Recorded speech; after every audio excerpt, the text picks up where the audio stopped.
Welcome back. And we're moving into our first segment for this morning as we embark on a conversation with representatives of the Belize Chamber of Commerce and Industry. And we are speaking about the recent ruling of the CCJ and government's position on whether or not they will pay the debt. We have with us this morning Kay Menzies, who's the past president for the BCCI, and current president Nikita Usher. Good morning and welcome. Good morning, ladies, and good morning, Belize. So I want to start off with the most recent issue, which is the last we heard from the Prime Minister on this issue was the press release asking the business sector if you are interested or if you are willing in taking on new taxes to be able to pay the debt. Of course, it was cheek in tongue. We all realize that. But I want to ask if you have formally responded as yet. Well, no, we have not. Actually, we're doing that today. We've taken some time to really digest that letter. It was not one that we would want to say was very encouraging, but it requires a response. And so we are doing that today. So he should be receiving that today. Okay. And what is the position that you formulated thus far? Let's deal with the taxes side. I like that one, you see, and then we'll ask Ms. Kay to butt in as we go. The last question on the Prime Minister's letter was, are you prepared to ask your business community to accept an increase in tax to pay the bill? But the Chamber's position has always been, and never changed, that we feel that the tax structure system currently has room, as it currently exists, if we were to administer the taxes fairly across boards. We feel that there's sufficient revenue that can be garnered from that administration, from proper administration of the taxes. We don't feel and we don't support any increase in taxation unless they can show us where the administration has improved, and because of the improvement in the administration there's still a shortage, a gap that has to be filled. Then we discussed where we go from there. But we can't take the short road. We can't just say because there's a bill there's an increase in tax. That is always the government's way of raising revenues, because it's the easiest way. You have a structure already in place, all you do is to increase. But you know, the Chamber's position has always been not because you increase your tax, you get more revenues, you know. Actually, people find ways of then, how do we evade it? So our position is that we have to concentrate more seriously on how do we administer it in a more fair way across the entire business sector. Now, Nikita, you have spoken out previously in terms of addressing the tone of the letter itself. And I'm sure Kay probably shared stories with you in terms of speaking out as a stakeholder and how oftentimes you are personally victimized as a result. And people will argue it comes with a job. But what does it say in terms of the relationship between government and the private sector? And this is very important even in the roles that the Chamber plays in working with the private public sector office. It does not change from the standpoint of the Chambers. We view the letter as just a letter, just words on paper. Certainly, strong words, but perhaps one would say that our message was also a strong one too. And so when you go strong, then expect to get back a similar response. I think the angle of attacking the messenger, though, is perhaps unbecoming. I think that is not really acceptable in the normal course of doing business. But you never know what is the day like for an individual when an individual does such. And so for me, personally, I have not looked at it in that way. I have taken it and says that, well, it comes with the territory. The Chamber, however, we have not changed our position. We feel that there's great room for working together as a team. We continue to serve on boards with the government. I don't expect that should change. We continue to open up as best as possible. Let's come to the table. Let's discuss what is meaningful for Belize. That doesn't change. So I don't feel that the relationship from the Chamber standpoint is going to change. Same here. As the President says, letters like this are not without precedent. And to be honest with you, the fact is that our economy has to move forward. It has to, we have to work on having it grow. That is essential to whatever comes next, whether or not this $90 million remains in question. The fact is we have a heavy debt burden to carry. And if the private and public sector don't work together, we absolutely will not meet it, and we will not get to where we need to go. So for the chamber, we look past the rhetoric and go to, this is what needs to be done, and let's figure out how to get it done with the government, with the social partners, with everybody. Now, when we look at the issue that's before us, there are two things that stand out. One, and I want to ask you which concerns you more as the private sector. Is it the non-compliance with a court ruling, or is it the decision to leave a debt lingering? Which of those stands out to you as the bigger issue, if possible? You hate to rank that. Yeah. I'll be honest with you. I think BNTU, I think it was the BNTU president that said it's a different perspective now that a court has ruled. Nobody's anxious to owe or pay $90 million or even $90,000, I mean, in today's world. But the fact is that a court to which we have aligned ourselves, a part of our court system, has ruled that we must pay this money, and therefore it's not a question anymore. Unless we can find a legal way out of paying it, it is on our books. And if we refuse to pay it, all it will do is mount. And it's not possible really to say one is worse than the other, because they're both bad. And the repercussions of saying no and eventually having it paid down the road, I think we calculated that by 2021 it'll be 168 million, and it just continues to climb. So the fact is that we're sitting here and we're not looking at this thing from the right angle. What do we do to the investment climate? The investment climate, the investors simply look at a court ruling, and they simply look at whether or not it was obeyed. And the fact is we have sworn allegiance to the CCJ. It can't be that when we lose a case we change our minds, and when we win a case we think the CCJ is the most wonderful. That's not the point of court rulings. It's unfortunate that we've lost, but let's deal with it in a mature fashion. Sorry. I'd just like for you to expound on what the repercussions would be if we don't pay, if we don't comply with the ruling. Because you mentioned it briefly on Friday, I believe, but just for those of us that aren't maybe too familiar with it, what exactly are we facing? Well, I think Skye just alluded to that. I think the Belizean public has to understand that the court has now ruled. There's no getting away from Belize saying that we don't owe. We've tried every imaginable place on earth. CCJ is our last court, and now we have lost that case. Find that you have won it in Belize, and now you have to your last court now, and you have lost. Basically, as far as I'm aware, there's no other place for you to go. I'm not a lawyer, so I leave that to the legal minds. Now, what does that mean to Belize, though? It simply means now that we have to find a way. How do we settle that? Now, going to Parliament is only, yes, there is a separation between judiciary and the executive, and the Prime Minister's message is quite right.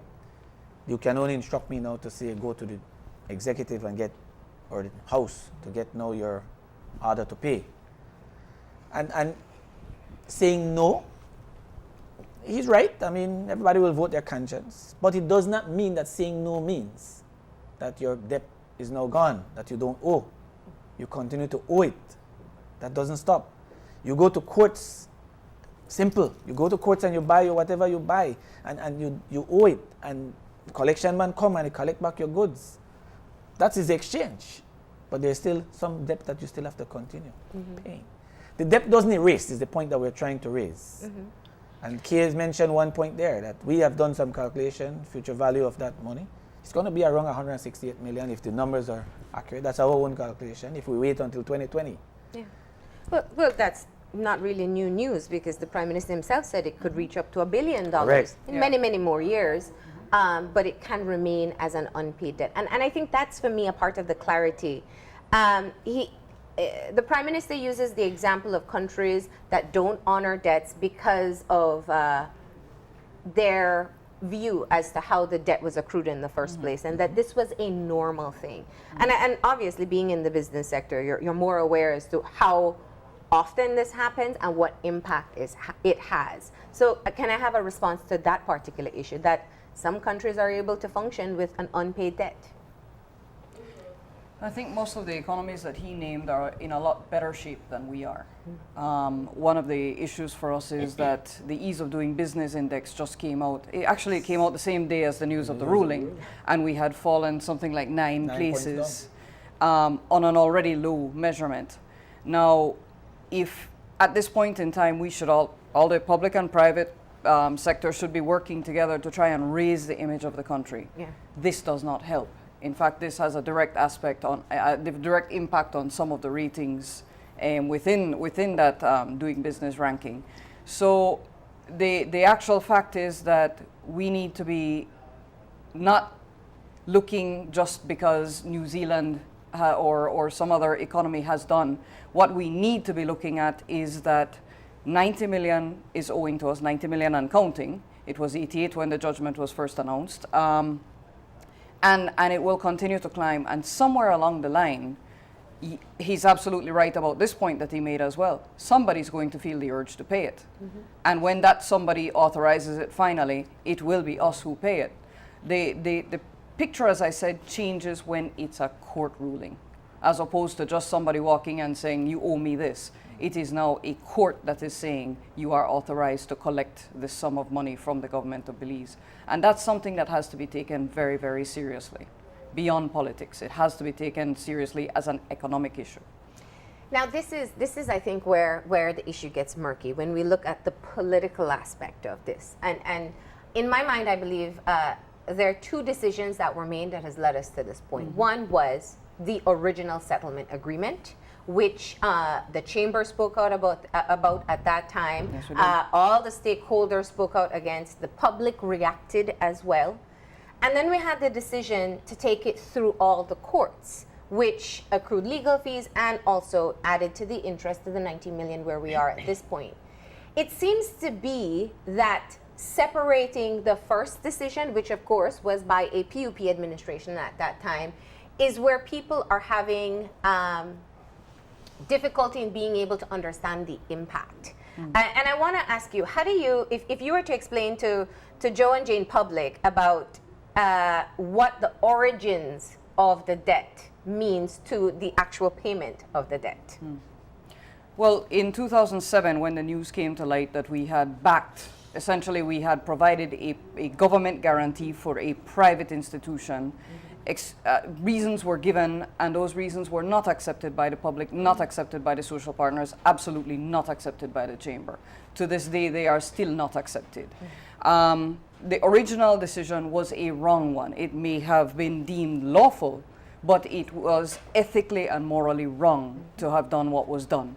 So we stand by that, and we continue to maintain, in terms of rule of law, that the issue really shouldn't have gone the way it went in the courts. But separating the matter, the fact is that out there, we look at it as the PUP government did this and the UDP government did this. In fact, one newspaper assigned portions of the debt to each mathematically. But the actual fact is, out there to the courts, to outside onlookers and so on, that is a government of Belize debt. Doesn't matter which one incurred it. So the fact is, the government, and by extension the people of Belize, owe a debt for a decision that was wrong in the first place. And one of our issues, why we issued the release we did, and the portion that was ignored in the response, is that this barn door remains open. Any other government can come along and do the same thing again, unless we institute specific reforms that prevent a political leadership, no matter which one it is, from absolutely doing random guarantees for just because. So what the question that we have, and we continue to have since it wasn't responded to, is what are we doing in terms of closing that barn door to make sure this doesn't happen again?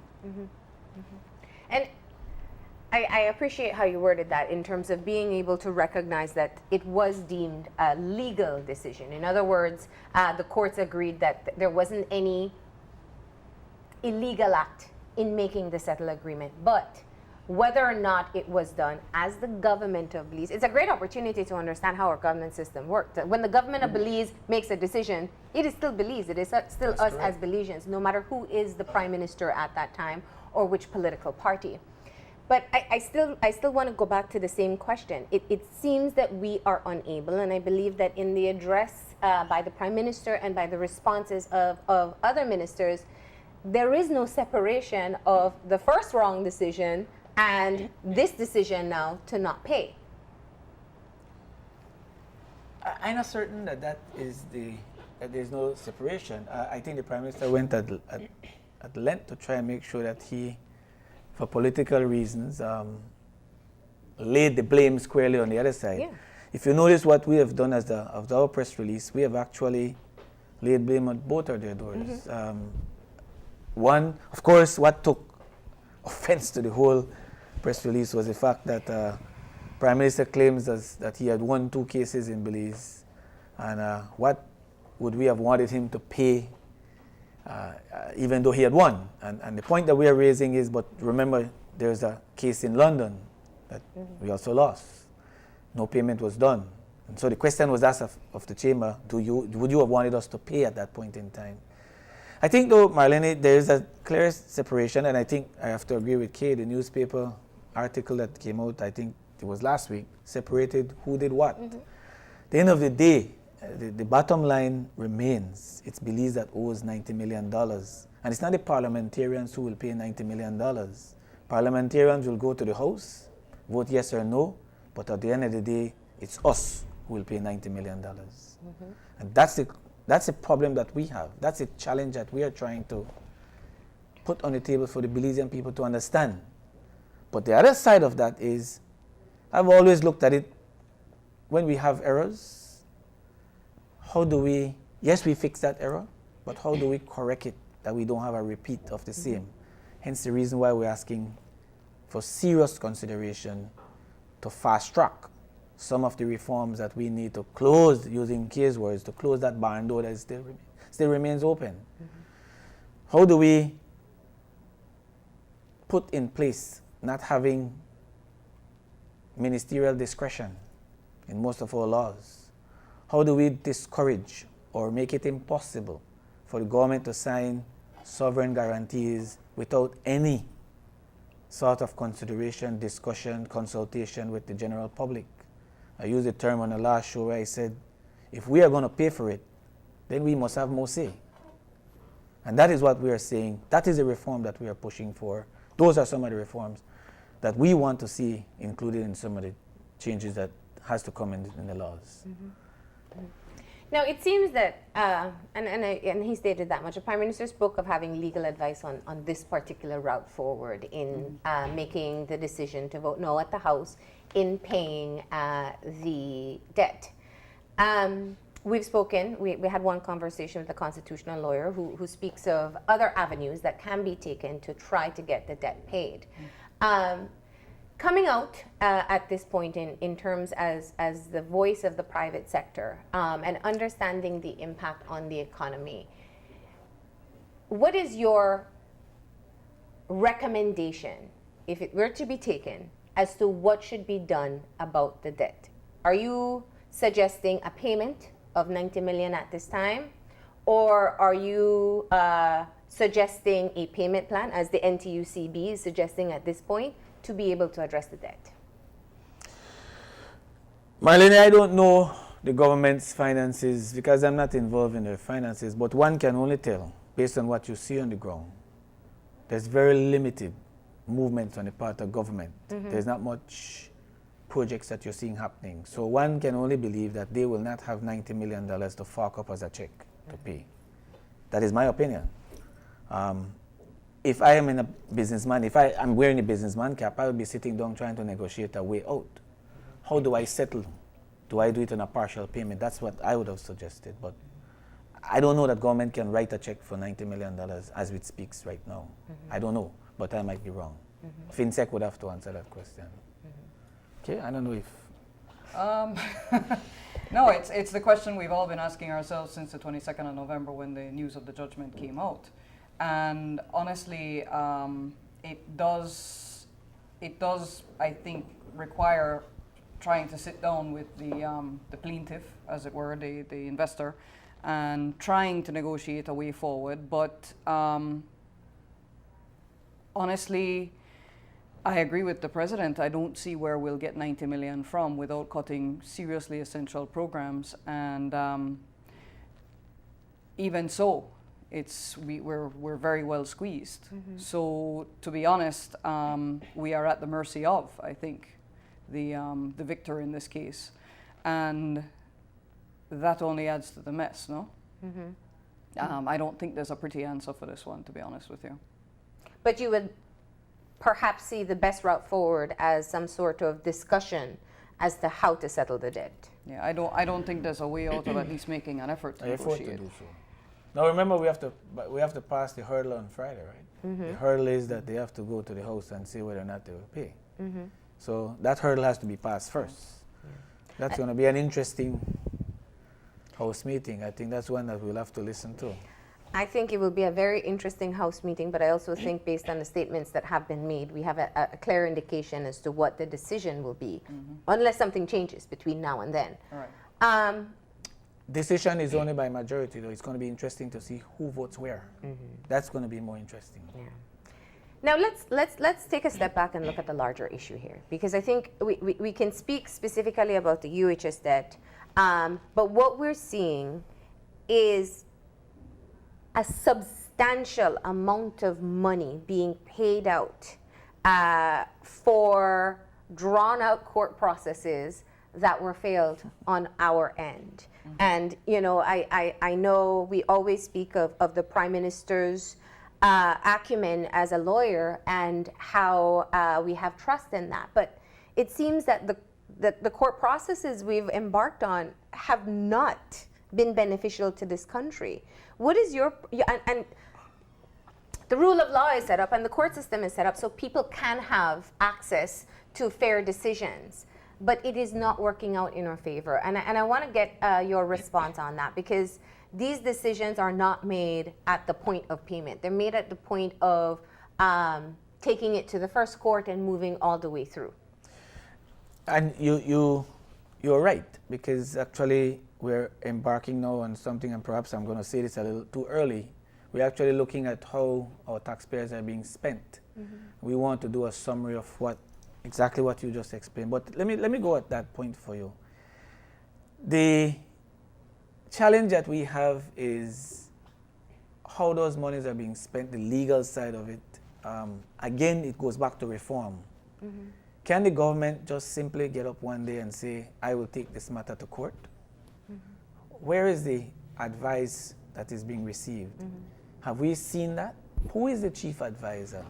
I'm aware that the Attorney General should be the legal advisor to the government. In some countries, they have what they call Attorney General Legal Advisory Committee. Do we have that in Belize? It's these type of reforms that we have to look at, because I repeat the same point that I made earlier. If at the end of the day we are going to lose and pay, then the Belizean public needs to have some say in what is going to be done. Whether it's going to be the entire public, whether it's going to be by consultation, whether it's going to be by some sort of a selective committee done, we need to look at that. That is the reforms, that is the type of reforms that we're looking at.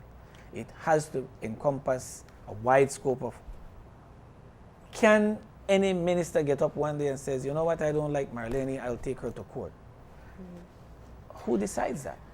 Well, and I hear what you're saying. I feel, and perhaps it won't be in our best interest to have publicized legal opinions, but to understand where the legal opinions are coming from. We see that with our Guatemala case. They're published legal opinions on our case so we can understand the strength of what we take forward. That's correct. And, you know, when I hear the Prime Minister say in the press conference, my legal advice is if we go to Parliament and vote no, we do not have to pay. But this legal advice has also led to this CCJ ruling, and where several we others are now deemed, and others. So it is a question, I think, we haven't asked as to whether or not, I'm sure in the best interest, you seek legal opinion to ensure that you're making the best possible decision, but it has not worked out in our favor. Well, the thing is that legal opinions are exactly that. They are opinions. Yeah. They're educated opinions, but they're opinions. The issue, though, is we also have to look back at some of the mechanisms. Remember, one of the cases we lost was, well, in respect of this case, one of the stages we lost that was outside our own jurisdiction. Yeah. We lost at the LCIA, London Court of International Arbitration, and we lost again at the U.S. Supreme Court. One of the points that has been made, but very faintly, is that along the way we had a government that ceded jurisdiction. Before we even get to legal opinions of cases, why, if we believe in the certainty of our own courts, are we ceding jurisdiction? That's correct. And that's part of the issue that has to be addressed under reform. But at the end of the day, we're at the point where we have been fighting legal cases for nearly a decade now. Whatever the facts are, it certainly feels like we're kind of, as an economy, we're a little bit punch drunk from the expensive losses. And the fact is, going forward, what do we do with the rest of it? And for us, the onlookers, it's difficult to do anything other than watch the floodwaters go by and hope we don't get washed away. But part of it, as I said, is going forward, what do we do in terms of reform to prevent the rest of the what little we have left from being washed away?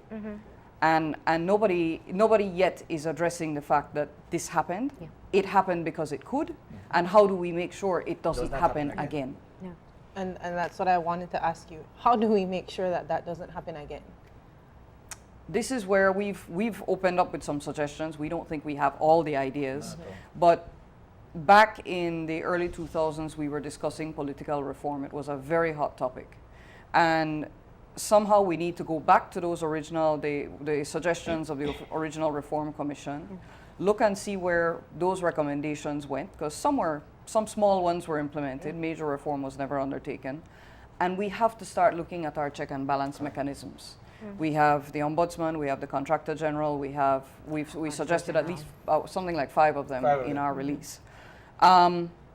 These are mechanisms that in any other country observe a certain degree of autonomy, and because of that autonomy, the government can't get out of hand.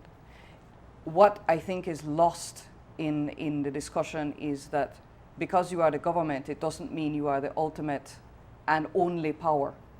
It means that you have been given by majority vote the right to govern and run this country in a certain manner. But the check and balance mechanisms exist to make sure that you abide by the rules and by what's right for the people. But the check and balance mechanisms in Belize are weak. And so we've seen the results of that weakness over the last 20 years. And now, if ever there was a time that there is a lesson here, this UHS ruling is a lesson for what those check and balance mechanisms mean and what they could have prevented had they been in place and properly strengthened. When you look at, and I'll jump off from what Kay just said, when you look at a country like Jamaica, not much different from us, and there's no reason for us to reinvent wheels. There's certain places that has check and balances that are functional and working quite well. Let's look at the Contractor General in Jamaica, a very, very tough position, but that person that is holding that seat actually holds government in order. Many times our Contractor General, the contracts get to the Contractor General after the fact. But yet we continue to say that we have a Contractor General. We're not saying that who is there is not up to mark. I'm just using an example to show you, is it really effective? And so those are the insulations, those are the autonomy that we're trying to put in place to not have the partisan infiltration of those. The appointed posts. That's what we see. That's correct. And you know, I appreciate, and obviously we're what, 3 days away from the anniversary of the signing of UNCAC. And we've spoken quite a bit with the project board and their visit to Jamaica. And I think it was rather interesting to hear how some of these particular check and balances posts, watchdog posts, people who are monitoring decisions made by decisions, are autonomous in how they are put in that particular position. And we've spoken about establishing integrity commission, establishing public accounts committee, having an auditor general, having the report come out and we see what happened there, but we don't always speak about the way that these persons are put in this post. And I find that in a small society like Belize, we're so personality driven. Like, I believe Kay would be a person of integrity. I can put her in that post, but Kay will not always be in that post and perhaps make the right decisions. What do you believe in being able to move in that direction, where understanding that it doesn't matter your political affiliation or who you seem to be today, the post itself has to have autonomy? Go ahead. I'll leave you first. I'll leave you first. No, the point is, there's ways and ways of dealing with each. One, you can put a person of integrity in a post and then absolutely not budget the post and render the post useless anyway. That's correct. In actual fact, I'm going to go the opposite end of the thing and say, as the people of Belize, we have earned ourselves a democracy over time. Belize wasn't always a democracy. It is labeled a democracy now. But that democracy requires some hard work and ongoing work every single day, not just when you go to the polls every 5 years. The fact is that when you appoint a person to that post, they could be red, they could be blue, they could be green, they could be any color the day before they're in that post. When they're appointed in that post, they are to be non-partisan. If they are incapable of being non-partisan, they don't belong in that post, because the post is about the job and the laws that that job requires you to follow. The same thing overall. The government is elected as a UDP or a PUP government, but the day it goes into office, it is just the government. That is the way it's supposed to be. But that's up to us as the people to demand that that be followed. If it's not followed, you have what you have now, which is governance of half the people by the other half of the people at any given time. Again, several $100 million later, it's time for us to understand that that's a very expensive way of dealing. So if we're going to appoint people of integrity, it's not just about appointing people of integrity, it's also about government demonstrating that it is in full support of those people demonstrating their integrity. For example, giving the Auditor General the staff and budget that she needs, enabling her to catch up to her job from the last report is 2012. We're in 2017, finishing up 2017, 2018. So, and we even heard of her challenges in being able to access information as the Auditor General. Which is exactly where I was going to go, because give her the strength to absolutely demand subpoenas or summonses or something like that that says you're in serious trouble if you disregard the instructions of the Auditor General. Same thing with the Contractor General. All these posts can be assigned or they can be given as powerful posts with meaning behind them. And that's exactly what I was going to talk about, the Auditor General's post. I mean, his point is valid. If you don't provide them the resources to operate, those offices can't operate. So you could have the best person, the person with the highest integrity, but they're not functioning because they don't have the resources to function. Using the example of the Auditor General, the point in case right now is the exact last one was 2012. In private sector, we don't do that. We have to be audited on an annual basis. When my auditor sends me a letter, it's because the auditor is telling us these are the information that I've not gotten, and if that reaches your CEO's desk, you could lose your job for that. Today, we are seeing the report that comes up from Auditor General says that they could not get this, they could not get that, but we don't hear anything else after that. You have the committee that is supposed to review that. There's supposed to have been a reform on that. To date, that has not been done. So how do you get the Auditor General's report tabled if your committee that is supposed to review it is not in order? So the whole system starts from, it's falling apart. And so these are the type of watchdog reforms that we are ensuring that has to come into place and insulate those posts or those positions, those watchdog, if you call it that way. Take away the partisanship out of it. Allow them, I know it's difficult, but it's not impossible. It's not impossible. My question would be, why haven't we been able to do that so far? The will. Because we, the people, have to ask for it and insist upon it. And I'm glad you mentioned that, because Charlie and I were having a conversation yesterday, and I feel that perhaps it's a point that we miss in the conversation. the origins of this specific debt date back 10 years. We have new voters, we have new young adults who are completely unaware as to what took place at that time. And even as we tell them the history, it's our version of history. So we are still caught up in the partisan politics of it, and it continues to be a trend that we maintain in this country.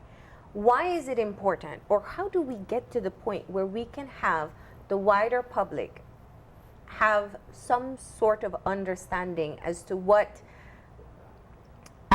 the government of Belize and their decisions represent? What are your thoughts on that? And I know we've spoken about this many times, but it is a very, and maybe this is perhaps an important conversation where we need to start. A conversation that could take a whole show.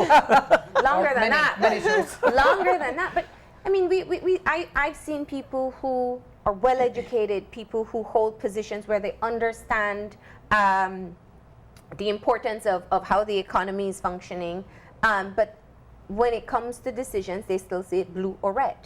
And it is very concerning, because if this is the educated, involved population, what about the rest who really never got that understanding as to how the country is functioning and should function? Presidents first. No, it's obviously a very lacking point in Belize.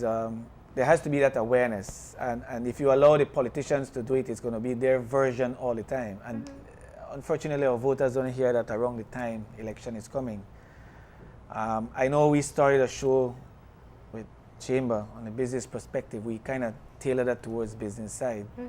But there has to be some sort of discussions to enlighten the public, and perhaps we can rope some of that in to show where it came from, except that we'll be branded, right, when we do that. But I agree with you, Marlene, that it's time for us to start to make it aware to the entire public. It is a lacking part of what the public needs to know. I mean, voters out there, younger ones right now. I started my daughter, and she could not be bothered what the hell is UHS. Yeah, and that's the thing.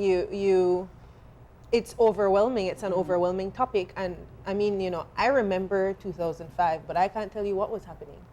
Why that was the case. And so I think that's why a lot of us, younger people, we kind of choose to tune it out because we don't know. And then it's a technical issue as well. It's I don't understand. When last week when I heard investment climate, I was like, okay, Yeah.